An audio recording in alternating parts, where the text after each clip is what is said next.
mencuri segala macam. Boleh nggak dihukum? Saya kan bingung pertanyaan, maksud Bapak apa? Boleh nggak dihukum? Ya hukum aja sesuai dengan kesalahan, kan semuanya sama. Di mata hukum kan semuanya sama. Rupanya sebelum-sebelumnya dilindungin. Tapi kalau dia mencuri, terima uang dan ini terus minta perlindungan, nggak ada itu. Itulah salah satu kelemahan yang saya baru ketahuin 1 bulan yang lalu. 3 minggu yang lalu. Bu, yang diduga terlibat ini harus digeser dulu. Oh iya Pak, tapi tidak dilakukan juga. Bu Sri Mulyani, sejauh yang saya tahu, itu tidak ingin anaknya dihukum. Anak buahnya tuh dijadikan hukuman karena ini menurut pengakuan orang-orang yang datang. Menko Purbaya sidak, impor pakaian ilegal. Impor pakaian ilegal, iya nih. Kader PAN Pak dilirik sama PAN Pak, gitu Pak. Saya nggak tahu. Kamu lirik saya nggak? Itu nanti gimana Pak, ini dari Sekjen PAN Pak, gimana tanggapannya Pak? Saya nggak. Sama tawaran Pak. Saya nggak tertarik politik.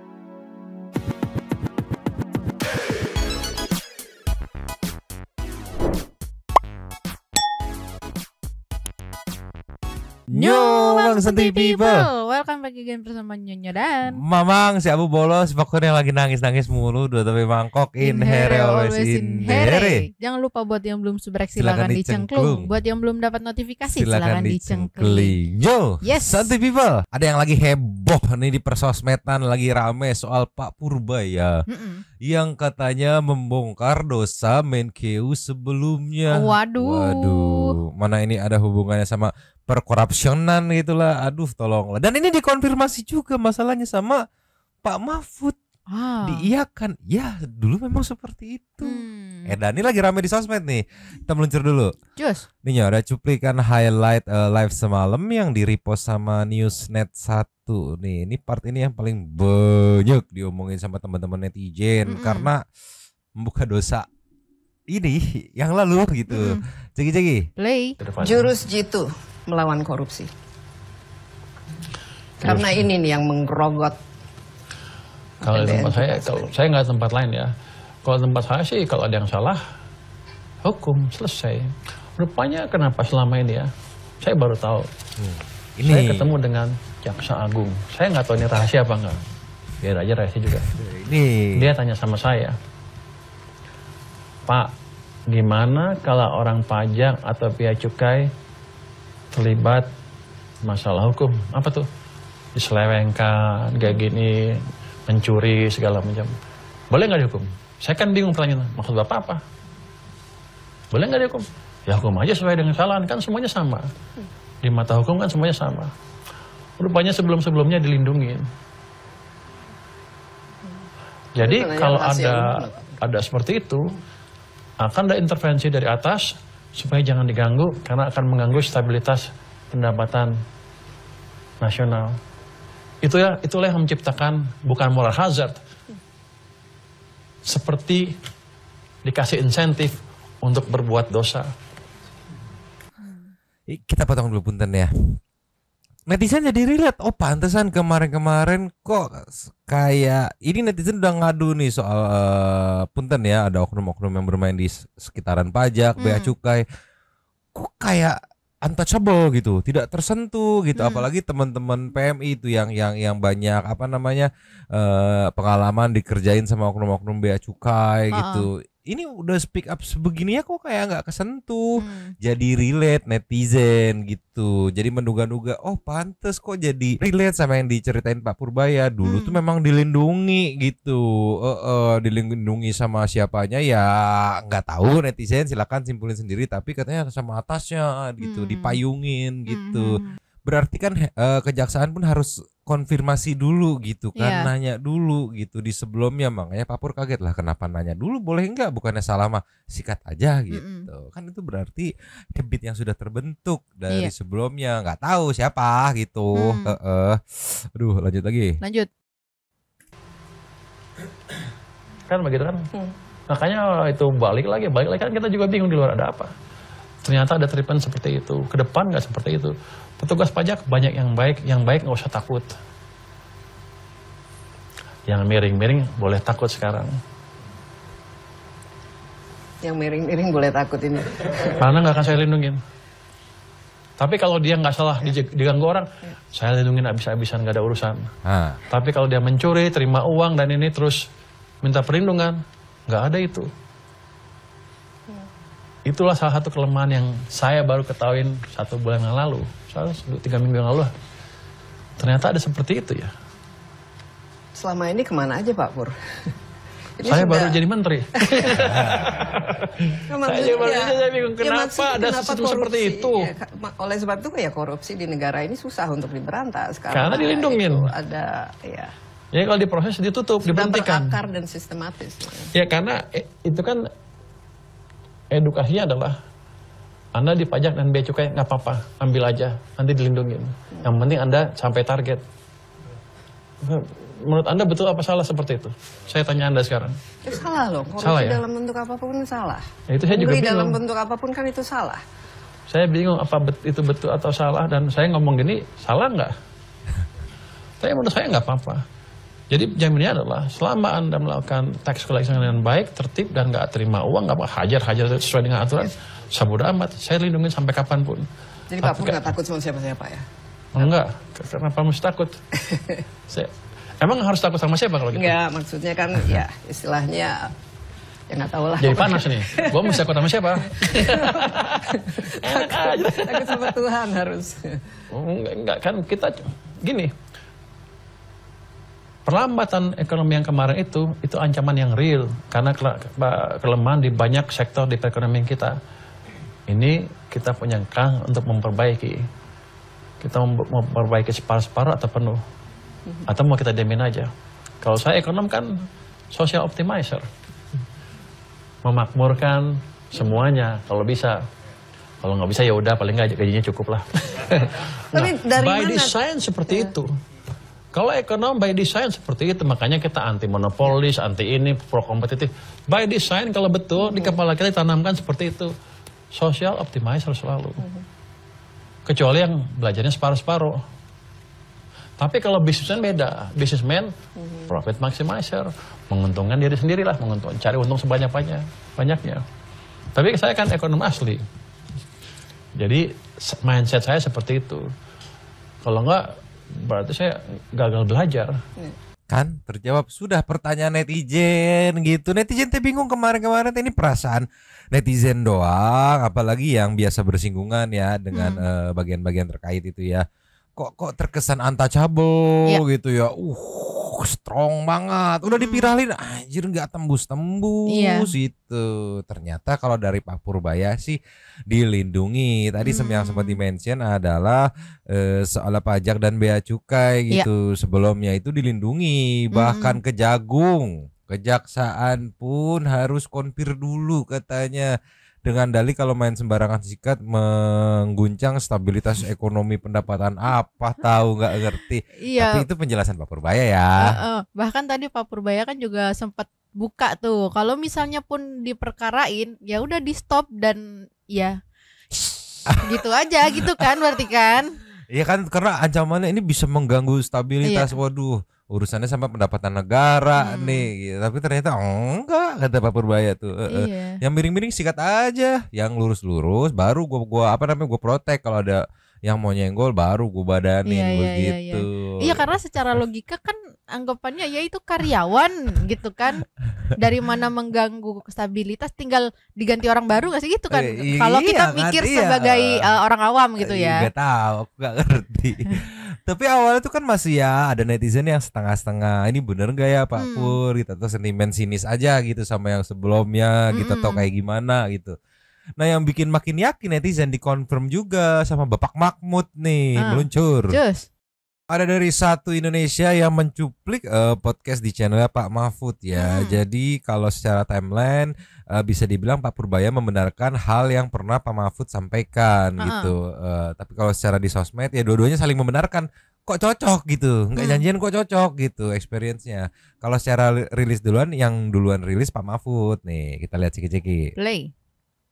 Bu Ani itu terlalu protektif terhadap anak buah. Karena dalam kasus-kasus yang saya tangani itu, saya bicara langsung, Bu, yang diduga terlibat ini harus digeser dulu. Oh iya Pak, tapi enggak dilakukan juga. Karena apa Pak? Enggak tahu, ya protektif itu, protektif. Lalu suatu saat kita bilang, Bu, ini kan masalahnya di sini, di daftar pencucian uang ini kan ada nama ini nih, pejabat penting di sini. Cuma Bu Sri Mulyani ngomong, kamu besok nggak usah datang lagi ya, kamu ada namanya di sini, gitu.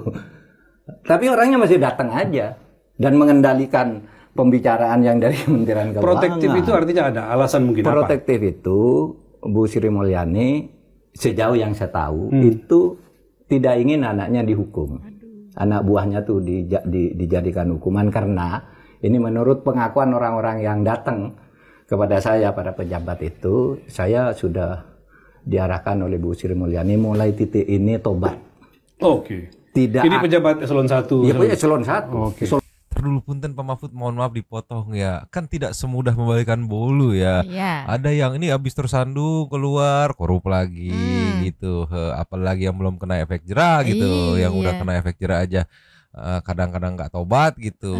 Tidak semudah itu apa ya Pak? Udah katanya suruh tobat katanya. Tidak semudah membalikan bolu atuh. Aduh, jadi kayak ini nggak sih Mang, kesannya kalau gitu kayak anak yang dimanja nggak sih? Iya, jadinya ya udah bakal begitu aja terus gitu. Iya, tapi kan nih sekilas aja yang baru kita play semenit yang mengkonfirmasi, oh iya bener dari relate berarti. Dua orang yang omongan bisa dipegang gitu udah kasih tahu, iya dulu dilindungin gitu. Alasannya apa nggak diproses, katanya suruh tobat katanya. Kita udah mulai tobat detik ini gitu. Aing mah. Lanjut lagi. Lanjut. Eselon 1 paling 1. Iya. Saya nebak nih Pak sekarang. Kami sudah diarahkan oleh Ibu. Mulai ini jangan diulangi. Kamu dulu punya kesalahan. Mulai detik ini saya jadi menteri, kamu jangan ulangi lagi ini. Bu Ani minta gitu ke dia ya. Nah, dia lapor ke saya gitu bahwa kami sudah tobat, kami sudah berubah atas perintahan Bu Ani. Itu sebabnya menurut saya lalu Bu Ani itu karena sudah merasa orang sudah tobat, lalu ketika diberitahu bahwa ini terlibat itu dia enggak ambil tindakan apa-apa. Beberapa orang kodenya eselon 1-1-nya lagi, berarti kan punya jabatan yang cukup ya. Iya. Ya nggak tahu juga sih, kadang ada juga yang leader tuh yang nggak mau anaknya ke gap jelek itu biar apa? Biar struktur kepemimpinannya tuh tetap bagus-bagus aja. Lihat nggak ada tuh yang ketangkep, nggak ada tuh yang bikin salah gitu. Ada juga yang ya udah kalau nggak cuma benerin biar gue rombak lagi gitu. Tapi kan dengan dua orang ini udah ngomong di tempat yang berbeda, waktu yang berbeda dan isinya sama gitu. Iya, netizen pasti langsung pada mengkonfirmasi, oh iya bener ini adanya. Langsung pada keluar gini netizen tuh yang pantes. Ada beberapa pantes momen yang dimention sama netizen. Di antaranya ini nih muncul. Salah satu akun yang ngepost video yang tadi juga ada yang komen, pantes aja pas diganti banyak yang nangis-nangis, pasti paham kan. Lah aku mikir yang mana ya. Kita coba nih lihat nih. Nah yang ini saat perpisahan katanya banyak yang nangis gitu tuh kayak gini. Salah satunya di belakang-belakang nih pejabat. Jadi kan pejabat-pejabat kan ibaratnya yang punya jabatan kan. Karyawan-karyawannya mah di bawah kan gitu. Jadi netizen tadi menyimpulkan katanya pantas nangis-nangis karena nggak ada pelindungnya gitu. Nggak gitu netizen kan, ini teh nangis kan bisa di dimaksudkan ada 10 tahun kerja bareng gitu.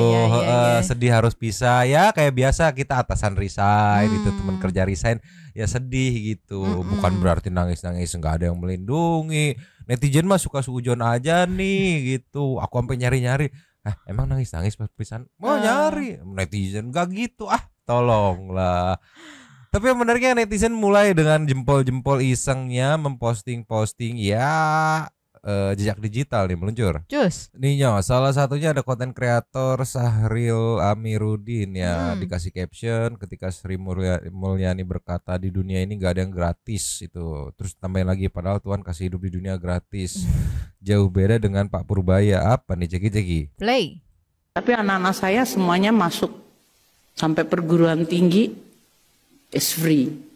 Orang nganggap itu semuanya gratis, nggak ada yang bayar. Di dunia nggak ada yang gratis, pasti ada yang bayar. Di dunia nggak ada yang gratis, pasti ada yang bayar. Tapi anak netizen tuh gitu, aduh ampun aing mah. Kadang dengan kreatifan jempolnya tuh Viti-Viti dijahit-jahitin gitu, jadi membentuk tone yang beda makna lagi gitu. Ya memang di satu sisi yang sekarang ini kan ya udah kita kayak bareng-bareng gitu. Di satu sisi yang sebelumnya di Viti ini ya menekankan bahwa nggak ada yang gratis gitu. Jadi lu membayar tuh ya wajar karena tidak ada yang gratis di dunia ini gitu. Blok banget netizen, tolonglah. Biar ayo. Next aja. Cus. Nih yo, di sini dibuka nih. Koboynya Pak Pur itu atas perintah Pak Wowo nih ya. Terus juga dijahit nih Vitinya di akhir saat Pak Prabowo bilang dia punya striker yang untuk nge-strike back nih di kala darurat nih. Ini ceki-ceki. Play.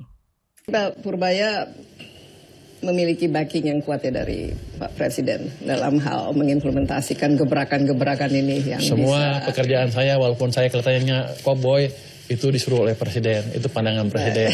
Bahkan kalau Anda ikut rapat dengan presiden lebih keras dari saya kok. Jadi saya nggak takut. Saya udah korting berapa persen, saya korting berapa puluh persen itu.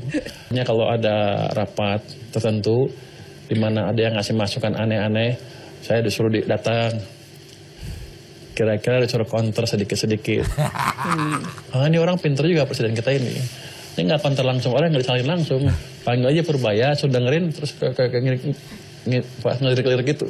Berarti saya suruh ngomong, ya saya hantam di situ biasa.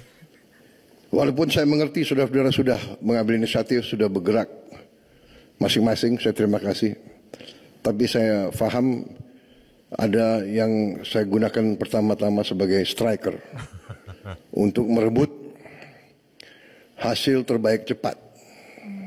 Itu kalau aku mikirnya mungkin kan Pak Prabowo ada barrier politis juga gitu ya, makanya nyuruh striker yang sikut kanan sikut kirinya ya kan. Pak Pur kan nggak ada masuk partai politik mana-mana gitu, jadi ya udah enteng aja lu, gua semprot-semprotin aja gitu kali ya.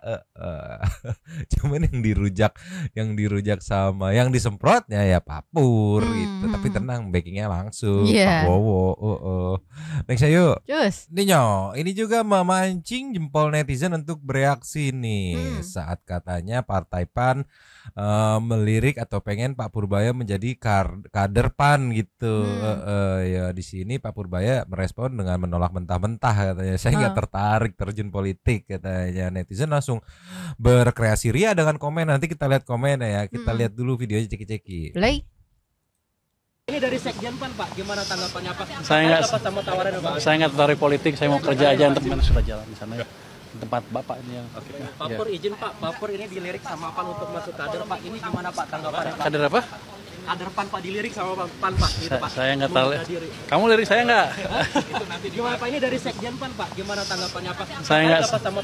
Saya nggak tertarik politik, saya mau kerja aja untuk Menteri PKN untuk kita lagi menanggapi elektabilitas Bapak yang tinggi bagaimana Pak belakangan Pak? Saya nggak tertarik politik Mas. Simpel aja udah ya. Saya nggak tertarik politik Mas gitu ya. Tapi netizen langsung berkreasi dengan jempolnya. Kalgukju. Saran Pak kalau ditawarin jadi ketua partai ambil aja. Kalau udah jadi ketua partai bubarin partainya. Tolonglah. Jadi masuk buat ngebubarin doang gitu.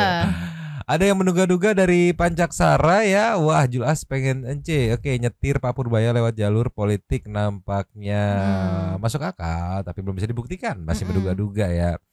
Bubayo. Dulu juga ada yang bilang nggak tertarik capres. Ya.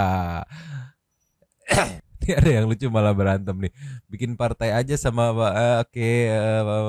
dibalas Pak Pur nggak sudi separtai sama Kang Ibu. Malah berantem di komen-komen liar aing mah. Tapi memang sebagian besar netizen khususnya yang pendukung Pak Purbaya ini udah nggak usah masuk partai aja, independen aja dah. Daripada banyak intervensi, mending kayak gini aja, atasannya langsung satu doang gitu, Pak Wowo presiden dah gitu ya, nggak ada tuh ketum-ketum yang nanti mengintervensi gitu ya. Gila, orang jelas-jelas ini monster yang diciptain Pak Prabowo gitu untuk ngobrak-ngabrik yang miring-miring gitu kan. Segala ditawarin masuk partai, liar aing. Next ayo. Ini benar-benar monster yang diciptain Pak Prabowo nih. Hari ini Jumat saya melakukan kunjungan lapangan ke tempat penimbunan pabeaan di Cikarang, Jawa Barat. Sidak lagi. Dan apa yang didapat ceki-ceki? Play. Ini nggak bisa ketangkep si penerimanya. Celana ketahuan nih. Ini yang apa? Ganti model. Ilegal ya? Dibuang ini ya. Menko Purbaya sidak. Impor pakaian ilegal. Impor pakaian ilegal, iya nih. Audionya di mute ya karena lagu. Ini Pak. Lupa yang ditaruh.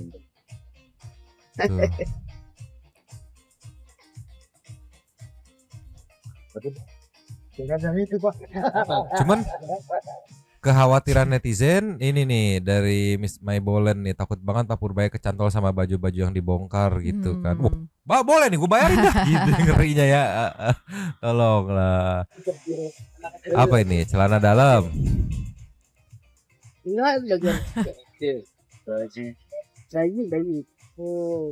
Ya salam, apa itu sempak apa? Kaos.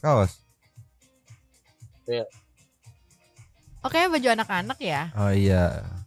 Nah, ini yang dimaksud Pak Purbaya mungkin tadi, kalau sebelum-sebelumnya netizen jarang disuguhin sidak-sidak terkait pajak ataupun bea cukai gitu. Karena kan dugaannya langsung connect sama statement Pak Purbaya yang tadi yang katanya dilindungin gitu. Tuh, apa itu? Sweater.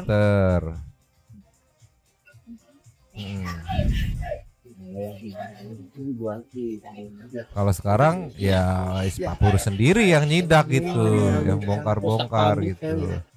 Dan ini yang disidak ini yang ilegal ya. Dia mau meng-cross check isinya apa aja yang ilegal gitu. Ini yang matiin UMKM nih. Kenapa dicocokin gitu? Sumpah, jadi feel-nya tuh bukan kayak menteri lagi nyidak gitu, kayak lagi bapak-bapak nyari barang gitu, tolonglah. Tuh. Ini yang tim UMKM nih. Kenapa? Aduh, aing Pak Pur, mana mah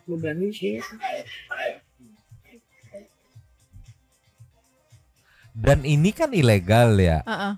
Logikanya pasti melibatkan orang dalam dong. Kok bisa masuk gitu? Ini kan 5.000, 10.000 kalau UMKM nggak gitu.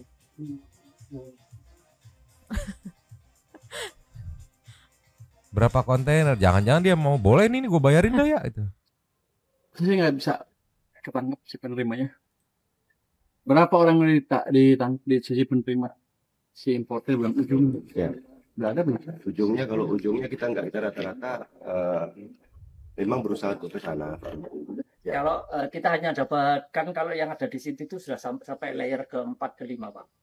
Ya, jadi memang kita bisa mencurigai tapi tidak bisa mendapatkan alat buktinya. Makanya dari BKTN sendiri tidak sampai penyidikan di situ Pak. Di tracking nih penerimanya ya, dari penerima ketahuan, mungkin bisa diinterogasi juga lebih lanjut tuh, kenapa lu bisa kayak gini gitu, nanti mungkin ketahuan yang lain ya gitu ya. Tapi gila, ini berapa kontainer, satu kontainer isinya berapa puluh bal, satu bal isinya berapa puluh gitu. Kasihan Pak Purbaya pusing milihin gitu kan. Cocok sih sebenarnya ini nih gitu, cuman ilegal nih. Iya, gitu kan. gini-giniin lagi bahannya. Iya kan, di cross check banget, dijajal. Wah, boleh nih. Terpunyanya kayak gini dah gitu. Mungkin gitu kali ya, tolonglah. Nih Nyo, ada komenan pembelaan dari Rich Eva. Harganya jauh lebih murah Pak dibanding produk sendiri. Kualitas barangnya terjamin. Kalau dibilang nanti kena penyakit, saya udah 30 tahun memakai produk itu, aman aja Pak. Iya. Kenapa lebih murah? Ilegal gitu ya. Tolonglah. Kan yang dimasalahin ilegalnya. Iya, makanya ini sekarang lagi dibenerin gitu. Jangan terlalu nekan ke dalam gitu, tapi lembut keluar gitu. Yang di dalamnya diringanin juga kan, ada beberapa tuh sektor-sektor UMKM yang dibebasin pajak gitu. Nanti bisa berpengaruh dah tuh. Ilegal poinnya, ini ilegal bro. Bro Rich Eva bro, lu pasti ada sweater ya pengen kan tadi kan. Tolong. Ya mungkin update dari gebrakan Pak Pur di sosmed segini dulu. Besok ada update apa kita gas lagi sambil menunggu, karena hujannya makin kencang, memang ngeri sedap juga. Kita meluncur ke setting to super thanks. Meluncur. Cus. Super thanks dari video kemarin ada masing-masing satu ya. Karena ada 2 video jadi 2 nih. As always dari Ibu Komandan kita, the one and only Kakak Saninata. terima kasih. Dan di video kemarin ya terima kasih juga. Ada 2. Terima kasih. Habis. Terima kasih kepada the one and only Sultan Santuy kita Kakak Saninata yang sudah memberikan super thanks kepada kita dan juga memberikan ruang kepada Santuy people yang lain berkomen-komen, bertisam-tisam, bersilaturahmi dan juga menyampaikan aspirasinya di kolom komen di bawahnya. Terima kasih sudah menonton. Lanjut di komen seperti biasanya dan Mamang si Abu Bolos ini makhluk pencuri super thanks sudah bangun, 2 topi Bangkok. Cabut dulu dan ciao.